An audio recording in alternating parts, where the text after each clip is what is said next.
देखो बच्चों, समर्पण पहला कदम है, इसलिए कल मैंने स्टेटस लगवाई थी। सुना? देखो संस्था के फोन पर अभी भी स्टेटस होगी, बच्चों के फोन पर स्टेटस होगी। वो इतना बड़ा सम्राट वहां आके झाड़ू लगा रहा था, हर काम उसने किया। वही तो मैं बता रहा हूं सबको। चलते चलते आया, मिलने आया, समर्पित हो गया। कोई हुए?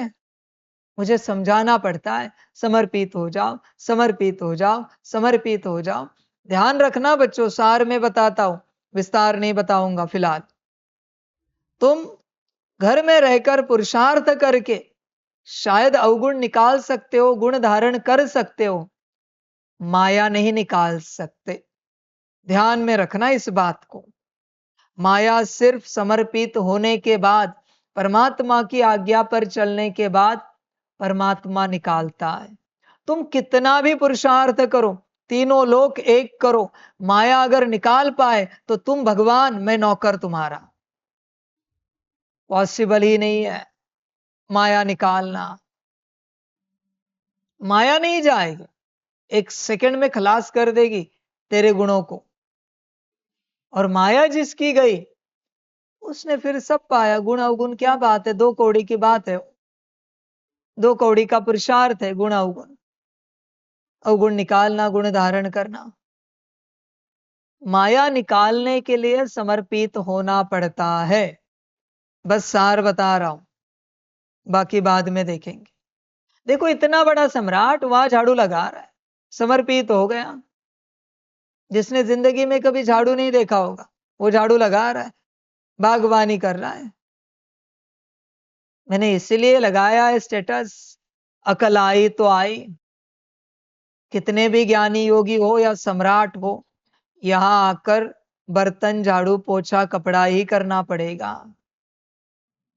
तुम ये ना सोचो तुम ज्ञानी होंगे, तुम्हें ज्ञान की कुर्सी तख्त दिया जाएगा ज्ञान देने के लिए। भ्रम है तुम्हारा। बर्तन झाड़ू पोछा नहीं कर सकते तो अपना कल्याण नहीं कर पाओगे, होगा ही नहीं।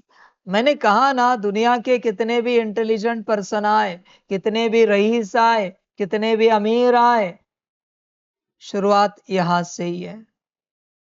एक दिन तुम सब देखोगे, ऐसे ही सब बड़े बड़े सम्राट आएंगे, चक्रवर्ती आएंगे, बाबा के यज्ञ में सेवा करेंगे, फिर शर्म से सिर झुक जाएगा। सारी समझ की बातें है बच्चे, होश में आ जा। हद से निकले हो क्या? हद से निकलना ही समर्पण है। बेहद में आ जाते हैं। ईश्वरीय परिवार में आने के बाद ही बच्चे बेहद में आ जाते हो, तब तक बेहद में आप नहीं आ सकते। आप हद में हो, और हद में कितना भी पुरुषार्थ करो वो हद का ही होता है। तालाब में कितनी भी डुबकियां लगा, कितना भी कूद, तालाब का मेंढक तालाब का ही होता है। समंदर समंदर है। ध्यान में रखना, तुम जहां बैठे हो वो तालाब है, और ईश्वरीय कार्य समंदर में चल रहा है, जिसकी कोई सीमा नहीं है, असीम है वो। तालाब से कितने रतन निकालोगे मनन चिंतन मंथन करके? समझ है बच्चे, तालाब में कीचड़ के अलावा कुछ नहीं होता, कभी नहीं होता। मैं सभी से सवाल पूछना चाहता हूं, समंदर में कभी कीचड़ देखा है? रेत दिखेगी, कीचड़ नहीं होता बच्चे। जाओ अंदर देखो कीचड़ है क्या, उस प्रकार से नहीं मिलेगा। तालाब में कभी रेत देखी? नहीं होती। तालाब में कीचड़ के अलावा कुछ नहीं होता। कीचड़ से कौन से रतन निकालोगे? मिलेंगे भी क्या? किसी ने 4 आना 8 आना डाल दिया होगा, फेंक दिया होगा, वही निकालेगा तू तालाब से? समंदर में रतन पड़े हैं। समझ की बात है सारी। जब तक बेहद में नहीं आते बच्चे, ध्यान में रखना, तुम्हारी इस समय यह जीवन बहुत बहुत अमूल्य है। तुम हद से निकल बेहद में आए हो। तुम जानते हो हम इस जगत का कल्याण करने वाले कौन? जो हद से निकलकर बेहद में आए हैं, वही बच्चे इस जगत के कल्याण के निमित्त बने हुए हैं। उसमें भी कौन? जो श्रीमत के पक्के आज्ञाकारी है। उन्हीं से विश्व का कल्याण होगा, बाकियों से नहीं। बाकी कितने भी ज्ञानी योगी धारणा युक्त सेवाधारी हो, समर्पित भी, उनसे विश्व का कल्याण नहीं हो सकता। श्रीमत के आज्ञाकारी बच्चे जो है वही कल्याण कर पाएंगे, श्रीमत पर चलने वाले। देखो बच्चे, तुम हो क्या? चेक करो अपने आप को, विचार करो, तुम हो क्या?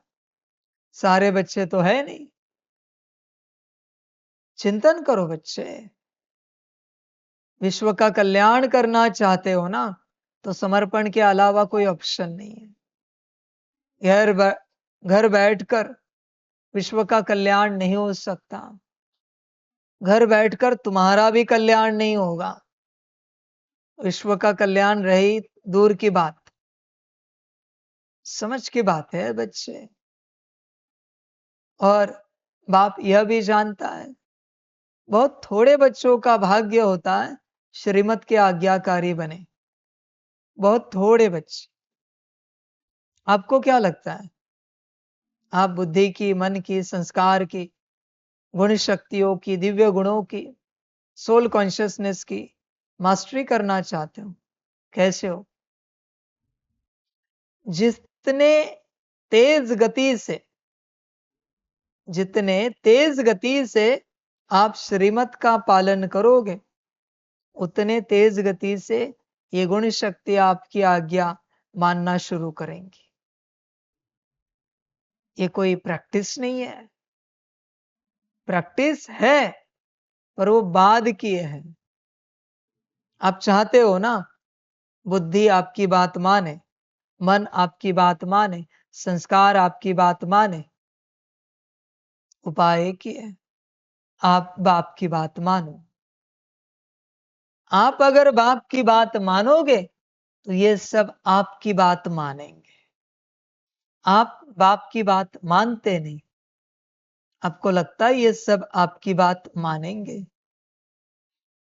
समझ है बच्चे? कोई आपकी बात माने, इसके लिए आप किसी की बात मान रहे हो, ये संस्कार आप में होना चाहिए। अगर आप में संस्कार नहीं है तो कोई आपकी बात नहीं मानेगा। सारी समझ है बच्चे। होश में आ जा, पूरा पूरा जागृत हो जा। गफलत नहीं कर, देख, चिंतन कर। बाप की कितनी बात मानता है, विचार कर अपने से। कहां तक श्रीमत पालन करता है? अभी कोई बच्चा लिखकर भेजता है कि ऐसे नहीं कि हमें श्रीमत याद नहीं है, हमें सारे श्रीमत याद है, पर परिस्थितिवश, समयवश, किसी बात के वश हमसे वो नहीं हो पाते। अरे किसको मायावी कारण दे रहा है? खाना याद है? कभी कहा नहीं परिस्थितिवश खाना खाया नहीं, समयवश खाना खाया नहीं। नींद याद है? कभी कहा नहीं परिस्थितिवश सोए नहीं, 8 घंटा योग करना था, सकाश देना था, इसलिए सोए नहीं। समयवश सोए नहीं, कभी कहा नहीं भाई? श्रीमत के लिए सब वश कहां से आता है? बाकी बातों के लिए, खाने पीने के लिए कैसे नहीं आता? सोने के लिए कैसे नहीं आता? फलाने वश किसको अकल सिखा रहे हो? ये रिप्लाई करना भी महापाप जमा करना है अपने खाते में। श्रीमत को गर्दन काट के दी जाती है, कारण नहीं दिया जाता। श्रीमत इज श्रीमत।